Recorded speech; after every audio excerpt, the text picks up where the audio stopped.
Seorang pria tak dikenal bersitegang dan mengintimidasi sejumlah wartawan saat melakukan peliputan dugaan penyalur tenaga kerja bodong di salah satu ruko di kawasan Plaza Bekasi Jaya, Kelurahan Aren Jaya, Kecamatan Bekasi Timur, Kota Bekasi, Jawa Barat.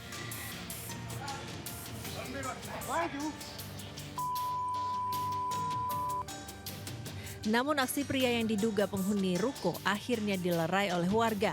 Bahkan, pria tersebut justru terlibat perseteruan dengan warga lain akibat ulahnya. Sebelumnya, viral di media sosial sebuah ruko di Plaza Bekasi Jaya yang digunakan perusahaan penyalur tenaga kerja mewajibkan para pencari kerja membayar sejumlah uang mulai dari Rp600.000 hingga Rp1,8 juta agar bisa disalurkan ke sejumlah perusahaan besar yang mereka cantumkan. Menurut warga, para pelaku sudah beroperasi selama 2 bulan lebih. Ya, nerima lamaran kerja, dijamin masuk. Sehari berapa orang Pak yang untuk melamar pekerjaan ini Pak? Ya, paling sedikit, pokoknya di atas 5 Pak. Di atas 5? Iya, paling sedikit 5 orang kok saya perhatiin itu kan. Tapi diiming-imingin pekerjaan? Iya, udah. Sementara pihak Dinas Ketenagakerjaan Kota Bekasi yang mendatangi lokasi mendapati ruko berlantai 2 itu sudah kosong dan dikunci dari luar. Hal ini semakin menguatkan dugaan perusahaan penyalur tenaga kerja itu melakukan praktik mencurigakan dan ilegal. Kita juga insya Allah sedang koordinasi sama kementerian mau merilis mana sih lembaga yang sampai posisi sekarang memang resmi yang sudah terdaftar. Kalau yang belum terdaftar jangan langsung ditarik. Karena itu berarti dia tidak niat. Kalau yang orang mau niat mau usaha itu mesti harus mengikuti peraturan yang ada. Agar tidak terulang, warga yang ingin mencari pekerjaan diminta untuk berkoordinasi dengan Dinas Ketenagakerjaan Kota Bekasi. Sementara untuk kasus dugaan penipuan sedang ditangani pihak Polres Metro Bekasi Kota dan Polsek Rawalumbu. Dari Bekasi, Jawa Barat, Rahmat Hidayat, iNews melaporkan.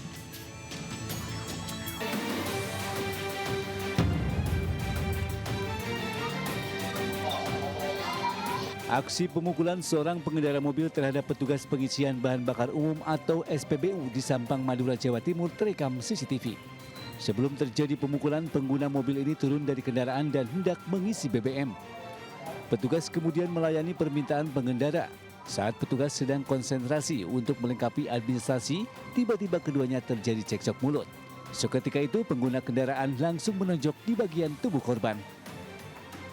Korban berupaya melawan, namun perkelahian itu berhasil diredam teman pelaku dan petugas SPBU yang lain. Usai pelaku melakukan tindakan kekerasan kepada korban, pelaku langsung pergi. Video pemukulan ini pun kini viral di media sosial. Menurut petugas SPBU, insiden berawal saat barcode yang diberikan pelaku tidak sama dengan plat nomor mobil, sehingga korban tidak bisa melakukan pengisian BBM. Merasa kecewa, pelaku emosi dan langsung memukul korban. Nggak sama, saya lihat lagi itu kan. Sudah lihat lagi saya ini nggak sama barcode-nya Kak. Lah, apa bedanya katanya? Apa bedanya? Yang penting saya punya barcode gitu kan. Nggak bisa, itu pun Sampang bisa. Isi di Sampang kalau kata saya gitu. Udah terima orang langsung mukul. Mana sininya? Sampai saat ini korban masih belum melaporkan ke pihak kepolisian karena masih menunggu kabar dari pimpinan SPBU setempat. Dari Sampang, Madura, Fatur Rahman, iNews melaporkan. Aksi bajing loncat di kawasan Tanjung Mulia, Kota Medan, Sumatera Utara terekam kamera pengguna jalan. Pelaku yang berjumlah 2 orang berhasil mencuri 1 buah ban dari mobil bak terbuka yang tengah melaju pelan. Sebelum melakukan aksinya, kedua pelaku ini memiliki peran masing-masing. Satu pelaku yang menggunakan jaket hitam terlihat naik ke atas mobil bak terbuka yang tengah melaju pelan usai melintasi persimpangan dan menggeser 1 buah ban mobil bak terbuka tersebut. Sementara rekan pelaku lainnya menunggu dan membututi di belakang mobil dengan sepeda motor dan membantu pelaku mencuri ban dari mobil bak terbuka. Hari ini kami sebagai pengguna jalan merasa resah Bang, takut takut ketabrak atau takut nanti tak terjadi apa-apa gitu. Dan kasihan juga bagi supir-supir yang sudah bawa barang, tiba-tiba barangnya diambil kan nggak, kita merasa gimana gitu. Aksi bajing loncat di kawasan ini cukup meresahkan warga dan pengguna jalan. Warga khawatir aksi kejahatan jalanan ini dapat membahayakan pengendara lain. Dari Medan, Sumatera Utara, Yuda Bahar, iNews melaporkan.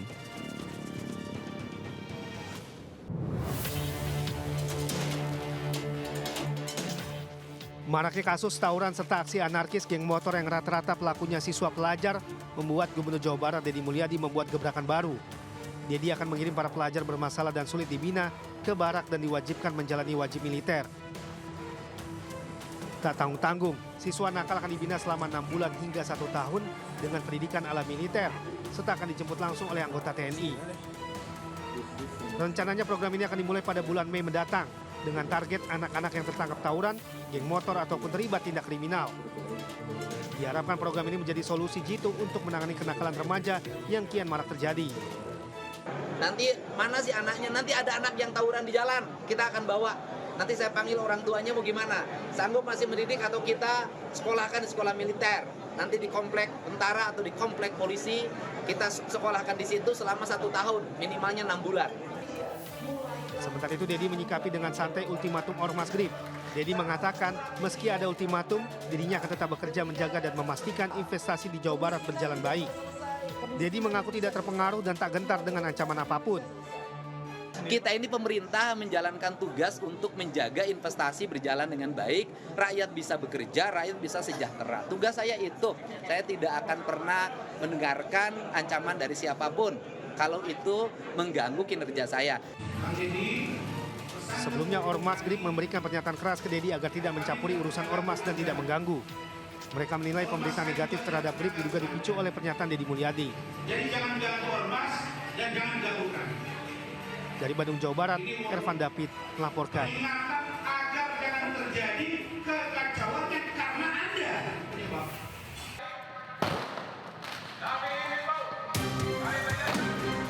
Kericuhan mewarnai eksekusi bangunan dan lahan seluas 4.000 meter persegi di Jalan Andi Pangeran, Petarani, Kota Makassar, Sulawesi Selatan.